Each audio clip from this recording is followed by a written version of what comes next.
لا السلام عليكم ورحمة الله وبركاته ይህ ለሂጃቧ ስትል የተሰዋችው ለኒቃቧ ስትል የሞተችው የአንደሉሷ ሙስሊም ሴት እውነተኛ ታሪክ ነው።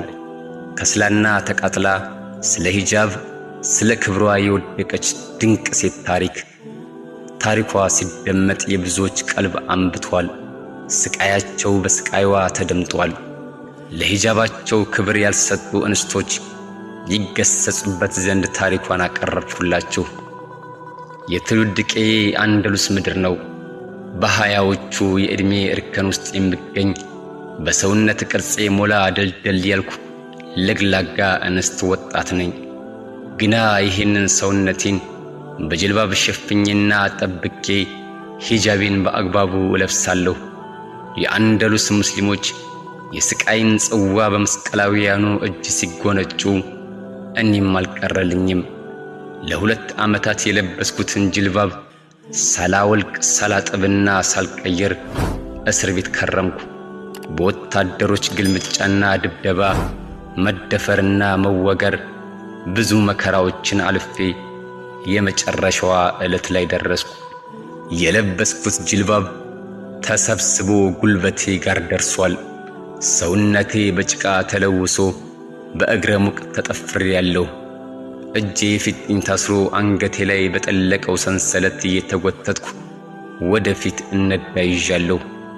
በብረት ፍርግርጉ ኋላ ሳልፍ ታሳሪዎቹ በሾሉ አይኖቻቸው አፍጥጠው እየተመለከቱኝ የስድብ ናዳ አወረዱብኝ፣ ተፉብኝም።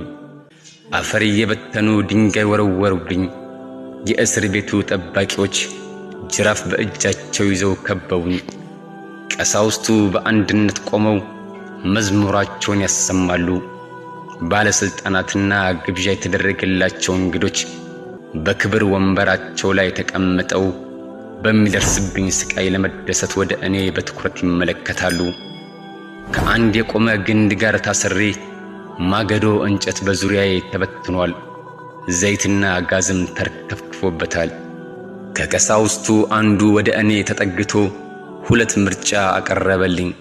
ጅልባቤን አውልቄ በሕዝብ ፊት ይቅርታ ጠይቅ ዘንድ አልያም ከነ ሕይወቴ በቁሜ ተቃጥዬ የስቃይ ሞት መሞት።